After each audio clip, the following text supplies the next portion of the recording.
Welcome everyone, Christine here with a discussion about the best Legendary Lord campaigns on the Legendary difficulty in patch 5.2.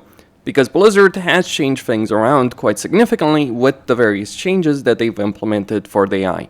More cheats on higher difficulties and different building priorities, as well as unit priorities. So it means that AI will get better units. They will get higher tier settlements because they are going to prioritize that, especially with regards to provincial capitals. So you end up fighting a lot more armies, higher quality armies, and in general, higher level lords as well. Like for instance, over here in this particular campaign, I did defeat Grimgor's principal armies, and then a couple of turns later, he's showing up with an entire full stack, with a WA, and then a second army that he's recruiting over here that likely, based on the unit recruitment structures that he has, is going to have Orc Biggins and things like Stone Trolls, and River Trolls, and Night Goblin Squig Hoppers, and Squig Herds. So, for the purposes of this video, I want to talk about the best campaigns, the one that will deal with this the best. An honorable mention has to go to Astragoth Ironhand. You can make a firm argument in favor of Drazov, but here's the thing.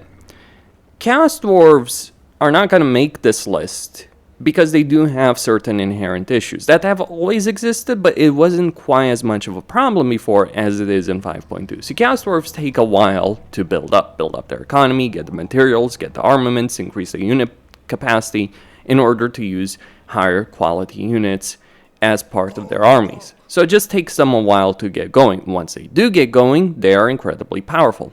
But the thing is, Creative Assembly changes have made the early game portion up until turn 30 and 40 significantly more difficult, or they're throwing a lot more stuff at the player and higher quality stuff.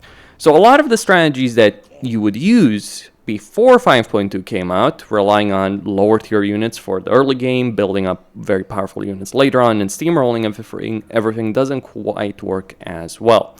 And this is a particular vulnerability for the Chaos Dwarves because the way they get access to better units just simply takes time. So you need to get laborers, then you need to use those laborers to get materials, and then armaments, conclave influence. But you end up potentially being overwhelmed by the AI, like in this particular example, just toggling Fog of War, but I know Katrin has been coming since I noticed that, she's taken care of Vlad. Katrin is sending 2 armies, and she may even have 4 armies on the way towards my capital. Meanwhile, I've got other issues to deal with, for instance, over here in the form of Grimgor. That's one of the reasons this army is force marching all the way over there to, deal with Katrin. So this is a limiting factor for the Chaos Dwarves. Once you do build up the economy, and it does work to build it up, and you can survive, don't get me wrong, you can certainly make this work, but you are going to be in a danger spot, especially early on, because Hobgoblins, while they're decent enough units, they don't stack well enough against many other units, especially if you're fighting vastly outnumbered, which you will. And having limited armies, which the Chaos Dwarves have, because they don't have the best economy, they don't, in terms of financial, in terms of just raw money, early on, again, it's that early on situation. They build up strength later on, but early potential is limited because of that. So it is going to be a problem. You won't have as many armies, you won't have as many heroes, you won't have as many elite troops. Astragoth is better suited for this, to be sure, because he can increase all hero capacity by 3, or by 2, with the Infernal Lord skill. So he is in a better situation than others, and Infernal Castellans and so on and so forth. But at the same time, again, just danger zone over there. And as the Chaos Dwarves, you can't just play purely offensively. You need to build up factories, you need to build up outposts. And those settlements are inherently going to be more vulnerable than any kind of provincial capitals. For all the issues that we talk about walled settlements, they do have more powerful garrisons, and the AI is more reluctant to attack them at the very least. So minor settlements being the bedrock of your economy or your material and armament production, and then you having to defend them against the hordes of enemies does create certain vulnerability. So Chaos Dwarves, really good race in a lot of ways, but just vulnerable with the specifics of legendary difficulty in mind. Still, worth playing. Astragoth, Drazov will work. Zaytan, not quite so much. So that said, At number 5 is Morathi. I did consider placing her higher because in terms of campaign mechanics, she does certainly have a lot more power. The inherent issue that the Dark Elves do have is that their higher tier units, they are not necessarily as great as some other races. The lack of artillery, for instance, is a major sticking point from my personal perspective. However, the Dark Elves are a very powerful race. I've covered the racial benefits in a separate video. I'll link that at the end of this one. Morathi, however, stands out for the Dark Elves because, well, she has Sinnelleos corruption, which gives her various benefits, control benefits, income benefits, slave benefits. That is one thing. On top of that, her starting position is fairly safe, believe it or not. The only reason you make this situation unsafe is if you choose to do so. Like, consider Estancia. Do you need to fight Estancia in this campaign? No, you actually don't need to fight Estancia in this campaign. The reason you want to fight Estancia is because lumber is, well, let's just say a significant benefit for your recruitment capabilities in a Dark Elven campaign. But you don't have to fight. Like, you can just easily take the Moonshard settlement, sell that to Estancia, maybe, get the barracks in it first and foremost, or rush for the Moonshard, get that, rush for the Moonshard, then rush for Arnheim, sell both of those to Estancia, and get an ally to just fight the High Elves for you. One of the benefits, though, that Morathi has, and one of the benefits the High Elves have in general, is that there's only one race in particular that really hates them, the High Elves. Everyone else, yes, there is a level of aversion, especially with dwarves, but everyone else you can kind of get along with, because you're a powerful expansionist-focused race, and region trading is incredibly powerful for diplomacy. So you can actually become best friends with Mazdamundi, for instance, in a Morathi campaign. A relative safety of her starting position and the difficulty in taking that starting position, especially with all the Sinnelleos corruption that you'll have going around, is something that does give Morathi a good amount of potential. Beyond that particular aspect, however, is what Morathi is providing in terms of her skill line. She has some really good provinces next to her, like the Bleak Coast is one of the best provinces for Dark Elves and High Elves in the game, like just that, timber, for instance. And there's a bunch of settlements that she can also easily take, because the only real opposition she might encounter over here, the only real opposition that could stop her, would be the Sisters of Twilight, which she can destroy, no problem. Or ally if you want to do so, and destroy Katep with them, and get quite a bit of benefits. But you do pretty much want the Temple of Val in a Morathi campaign. Like, the ingot production benefit of minus 10% upkeep is pretty damn crazy. So there's a lot of easily accessible landmarks in this campaign that do give you significant power. On top of that, and the Sinnelleos corruption, we gotta talk about Morathi's skill line. See, Morathi's skills are ridiculous. Dark Elves are very powerful in terms of how many heroes they can get. Morathi does actually suffer a penalty over here because she can only get K-Knight Assassins at tier 4. But this doesn't matter as much. K-Knight Assassins are more useful for the post-battle loot. Besides, you actually start with one, so kind of makes up for it. Not really, but I'll say. You do have, obviously, the instant construction benefit of the Count's Dwarves without actually the downsides of having to split your economy in various parts, which slows you down early on and creates vulnerabilities early on. Like, yes, I would say the Count's Dwarves are a far more powerful race than Dark Elves overall, but just that early game aggressiveness that you have to play with. But the very important thing for Morathi, she gets mages through a skill line faction-wide, and she gets 2 of them. Sort of sorceresses, getting to magic users, and having Morathi herself being a magic user is a very powerful benefit. Dark Elf magic is actually quite strong that you can get access to. Now, I would not necessarily focus Morathi's skill line on magic. She's actually a much more powerful melee user than people give her credit for. But having that mage does mean you can actually do so without, losing the power of magic. On top of that, you got a pretty crazy skill line over here for Absolute Devotion, minus 30% upkeep for her army, extra Sinnelleos corruption, diplomatic relations with Norsca and Beastmen, not really important, but you can experience casualty replenishment, and quite crucially, post-battle casualties for all armies, so that means more slaves, which means more money, which means more growth, which, yeah, you get the idea of why Morathi is so incredibly powerful. From a technical standpoint, you could argue Lokier is better early on, but while Lokier certainly can do better and gets a lot of money, like Morathi has just so many benefits and can really play the starting position, and she's close enough to the actual campaign objectives, which is to beat up the High Elves. She is ridiculous. I mean, you can genuinely attack Ulfwan before Ulfwan is actually ready to deal with you, potentially. The reason I say that is, like, High Elves do have some issues early on, right? Noctilus and Nakari. But once they deal with those threats in roughly 20 or so turns, 30 at most, if you're very lucky. But once they deal with those particular issues, the High Elves become an unstoppable and very difficult to conquer place in Ulfwan. This is one of the principal benefits of Morathi, because you can attack the High Elves before they do that. In fact, you can sail some armies while Tyrion is distracted and just conquer Lothern. And once you've taken Lothern, sure, defeating Tyrion is still a bitch, but you eliminate the principal recruitment center that he has, which will set him back a lot. This is a big deal. Like, one of the biggest threats in the Dark Elf campaign is Ulfwan itself. You eliminate the most dangerous faction to deal with in Ulfwan by taking away the recruitment center, so basically Tyrion is stuck recruiting subpar troops after that point, and, well, you can win. Like, I've literally won this campaign many times over without even sending Morathi to Ulfwan, because just the ability of sneaking a Black Arc and a second stack is ridiculous.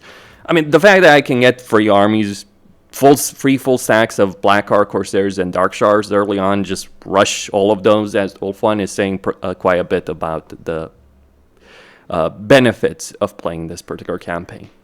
There's, of course, benefits in Lokier, there's benefits in Malekith, but I don't think any of them can stand up to the long-term potentials of Morathi. And while early game there is an argument to be made very strongly in favor of Lokier, undeniably so, and even for Malekith, actually, like, don't sleep on Malekith, the reality is I think Morathi just ends up overall being the best for the Dark Elves, and one of the best campaigns in the game. Just the one reason she's at the lowest point on this list is because of the limitations of roster. Like, yeah, High Elves and Dark Elves, gotta talk about the artillery issue and battles, because it is a limiting factor. Not having really good artillery is creating problems. And you may say, well, you have a lot of other benefits. Yeah, I suppose so. You do have benefits like shades, sneaking on the enemy, but you do have, you do have quite a few issues that you have to tackle. And number 4 is, of course, Grimgor Ironhide. He is no longer the best. Well, Thrones Decay certainly has changed certain things around, and Creative Assembly has changed it even further with 5.2. But he still has one of the best campaigns available in the game. Just not necessarily the very, very best. We'll see what the Greenskin rework ends up achieving for them. In fact, it kind of feels a bit weird putting Grimgor on this list, considering the fact that, yeah, Greenskins are going to get another rework, and certainly some units to play around with. Or maybe not rework, but certainly improvements would be very welcome in terms of their mechanics. Like, yeah, the WoW mechanic, for instance, could be changed. I would certainly argue that. It changed in certain ways, but that said, Grimgor does still have certain advantages. He can still take Zarnagrund, and because of the greenskin mechanics of being able to occupy a settlement at the same level it's at, they can take Zarnagrund as a tier 5 settlement. The amount of money you also get through post-battle loot with Grimgor, and greenskins in general, is also fairly astronomical. We're talking here of a race in general that can get tens of thousands of gold for sacking a settlement. Now, Grimgor, because he starts next to Zarnagrund, once he loots and occupies it, which by the way is what you want to do, he may be rich beyond measure. That is one of the inherent benefits. Also, he's genuinely one of the scariest bloody things to actually fight in a battle. Like, you look at Grimgor's stats, his charge bonus, his charge bonus is genuinely higher than many cavalry units in the game. That is no freaking joke. You might have a higher charge bonus than actual shock cavalry. That's insane. So Grimgor is a one-man army. Not quite a one-man doom stack like, say, Scarbrand or a few others, but certainly in terms of dueling capability, this guy is really, really crazy. On top of that, he can get Black Orc big bosses faction-wide, which, yeah, that is a particularly nasty benefit that he does have over there. So he gets really powerful melee heroes, and he gets more of them than the other Greenskin campaigns, partly through his skill line and partly through the big fort over here, because that gives you, yeah, an extra capacity landmark, which, yeah, you can also have, obviously, a barracks over here, and you'd want to have a barracks over here just to recruit regular, or maybe you wouldn't, because you would be able to get regular Black Orcs over there, but still, you would want a barracks for the Night Goblins, Night Goblin archers, right? So you'd still want to do that. But Grimgor is crazy. The only threat, like, it takes a legendary lore like Tamarkan to potentially defeat him, and let me say this as much: when I've played Tamarkan, when I've played against Tamarkan as Grimgor, he's been a freaking joke. In fact, before Creative Assembly nerfed his defeat rate into the ground, which they sadly did, he was basically being farmed for experience. You don't have to deal with Tamarkan, by the way, in a Grimgor campaign. Just go defeat these greenskins to the north, and then take the challenge stone. Tamarkan comes in from the north, and sell the challenge stone for a military alliance, and have Tamarkan obliterate the Chaos Dwarves. You know, for a military alliance declaration of war against Zaytan. Purge the Chaos Dwarves. Maybe the regular dwarves will give you a bit of a pass. Maybe not, really, considering what the dwarves want to do with all of the greenskins. But still, Grimgor is just ridiculously strong. Pretty simple, though. Like, you understand, like, his faction effects are fairly simple to understand. Like, you get Black Orcs and Waz, you get hero movement faction-wide, you get an upkeep benefit for Black Orcs and Big Guns, and you get campaign movement range. Fairly simple benefits, straightforward, blunt, brute force. That is Grimgor. And it works. It works ridiculously well. Say what you will about the other campaigns, there's complex reasons. Like, we talk about Morathi's magic and diplomacy. We talk about, Astrogoth's hero capacity and, other things, right? But Grimgor is just a pure wrecking ball of a legendary lord, and he's always been so, and it's just so fitting to his character. This is one of the reasons this campaign is one of the best in the games, because it is so incredibly well designed for who he is in the lore. Now, I'm curious to see what CA will do with the next DLC. I know that, I believe they talk about how they don't think the greenskins necessarily need a full rework. Hey, that's fair enough. Economy, we could talk about diplomacy, economy, climate, maybe. I would say the WoW mechanic, more so than anything else, but still, right. But still, in respect to this, like, Grimgor is just a character that Creative Assembly has treated very, very well, especially ever since the launch of Immortal Empires. This guy is just absurd. It was kind of hilarious when, before Immortal Empires came out, people were thinking Kolic is going to be a problem. And then we farmed Kolic for experience. Yeah, so much for a problem there. At number 3, it would be Malakai Makason. Now, from personal perspective, I do consider this the best campaign overall in the game. However, due to the changes of fighting many more armies and higher quality armies, Malakai, he hasn't lost any of the power he had. It's just certain other lords and factions have gained more power than they had before. Malakai still remains a great choice because the objectives that you do have over here in the campaign through his adventures do add a far more diversity in a campaign than many others. His starting position as well creates quite a few problems because you will be dealing with all of the major opponents that might threaten Kislev, and while Kislev, you can argue, becomes more powerful and potentially more useful as an ally, if you're relying on the AI to fight your battles for you, you might end up walking away disappointed. Besides, you want to take Norska and help it for yourself because it is part of the legendary grudges for the dwarves. But still, yes, like for instance, dealing with an army like this over here early on in a campaign can be a bit of an issue, isn't it? Even for someone like Malakai Makason. And keep in mind, this is not even the first army that Azazel has in this situation. This is a second army that I will face over here, because there was a full army over here. I do wonder if Creative Assembly has made it so that finally that the Warriors of Chaos can actually upgrade their units. I am, let's just say, a bit skeptical of that particular perspective. To be sure, though, Azazel is having a lot more warriors of chaos, cast warriors of Slaanesh over here than he normally does, which, yeah, is as scary as it does actually sound. This army, yeah, that will be a fight. Though one I will certainly win. Gotrek, Felix, Ulrika are really powerful engineers. I'm probably going to want to move Gotrek, Felix, and Ulrika at one point from this army to another army and just go full on gyrocopter for Malakai because it does work. It is one of the most unstoppable armies in the game. The reason behind that is because the AI and just in general, the gameplay of Total War is not designed around the idea of flying doom stacks. Whereas regular gyrocopters, in particular the ones that Malakai controls, are a doom stack. And one that just trivializes so many battle scenarios. And even without those, the dwarves do have a really powerful roster. Artillery, flamethrowers. While you lack cavalry, that's where the gyrocopters come in. And they certainly have a lot more flexibility on the battlefield than cavalry does. I mean, a full gyrocopter army will win any siege in the game. That is not even a discussion, really, at this point. So yeah, Malakai is really, really powerful. Some of the best armies, if not the best armies in the entire campaign. But there are some that are going to benefit more from the changes made in 5.2 than he does. For him, actually, it's actually harder of a campaign to deal with compared to where it was before. I mean, mind you, this campaign is still the best campaign in the game from, just overall gameplay perspective. But from a power perspective, I think there are better choices.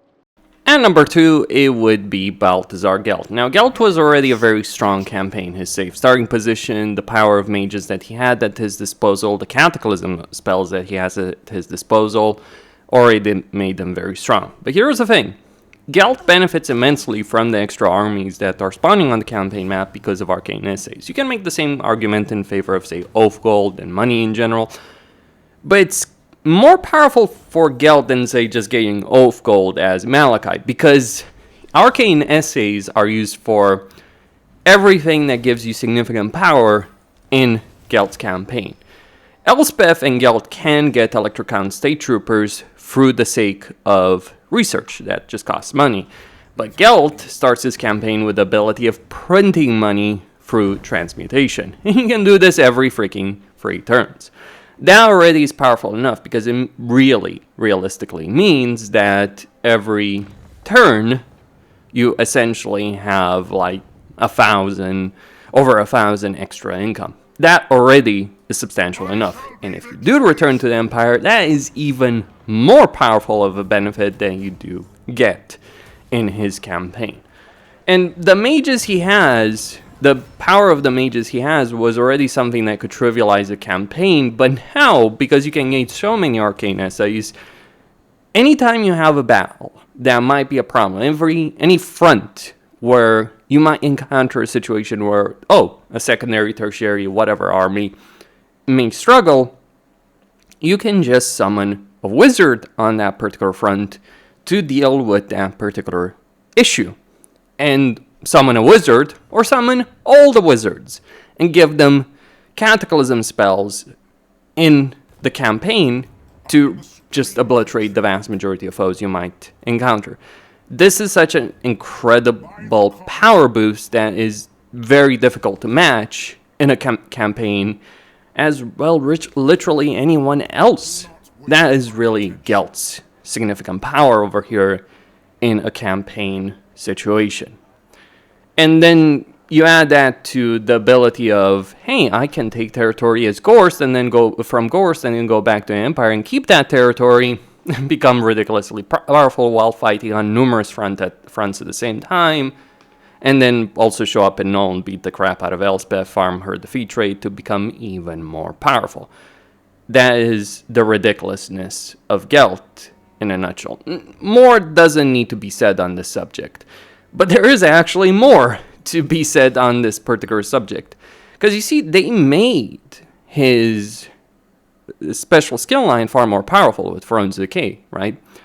Well, that, again, is another benefits, specifically like Will of the Patriarch. You're recruiting for those battle wizards, you're going to be recruiting, wins a magic cost for Lore of Metal, cooldown for Lore of Metal, explosive missile damage for all Hellstorm Bronca battery units, faction-wide, ridiculous power again.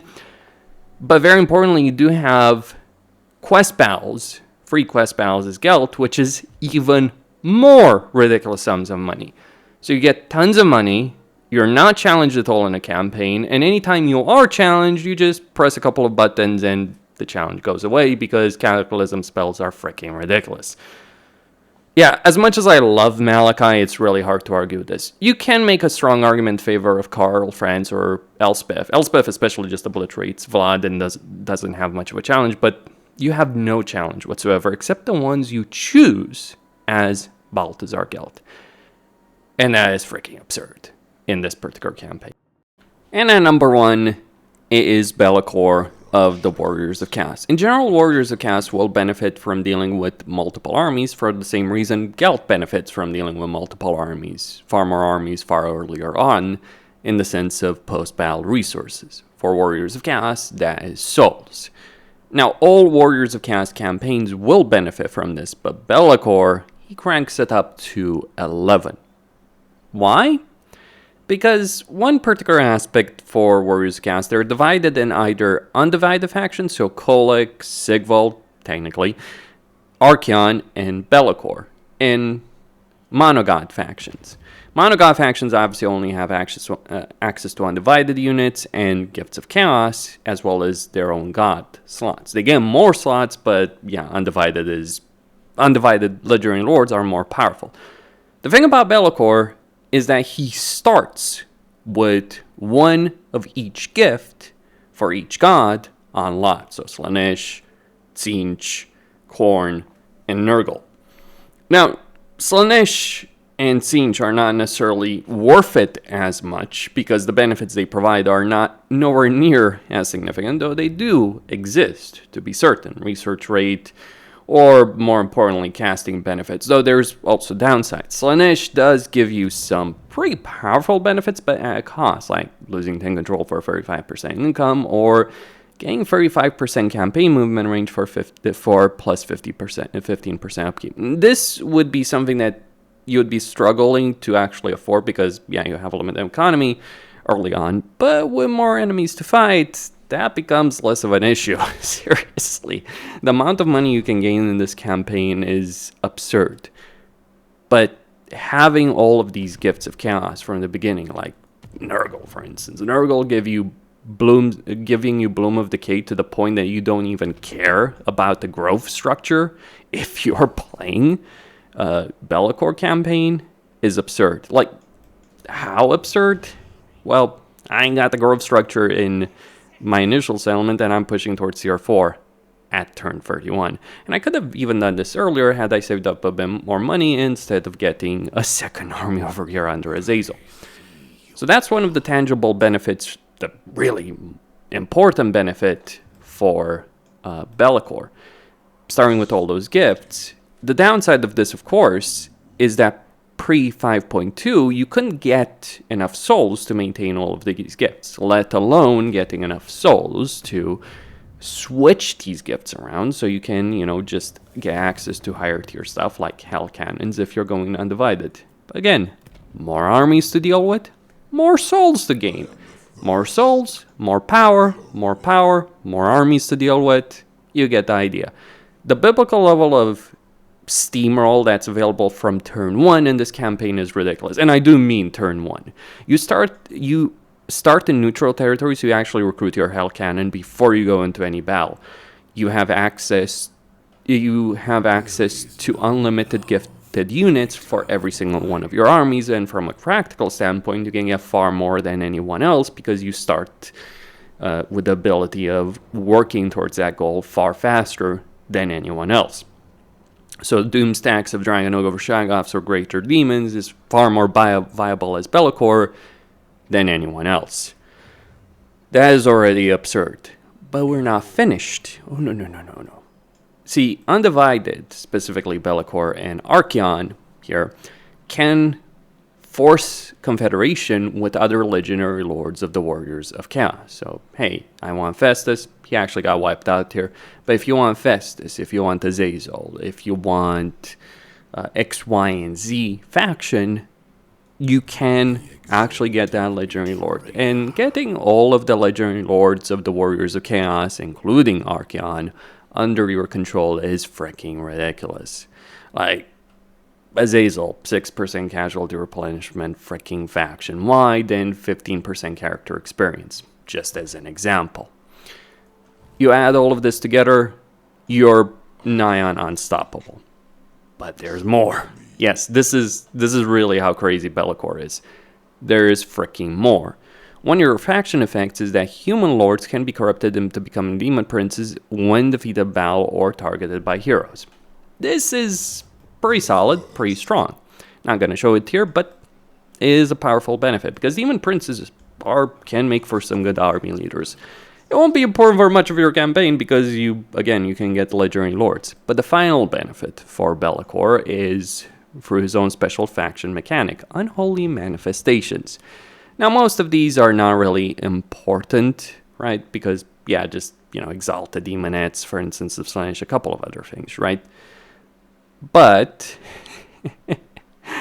oh boy, but you get the ability of spawning portals in a province. The way this works is you target the particular province. Let's say you need to move in that province. Over here, let's say I want to sack this element that Drika controls, right? Right, I sack it. I come over here. I open a portal on a character. It doesn't have to be your character or allies, neutral factions. You can summon these portals on all of them as long as you have vision. That's all there is. I believe they all spawn on provincial capitals, so just bear that in mind.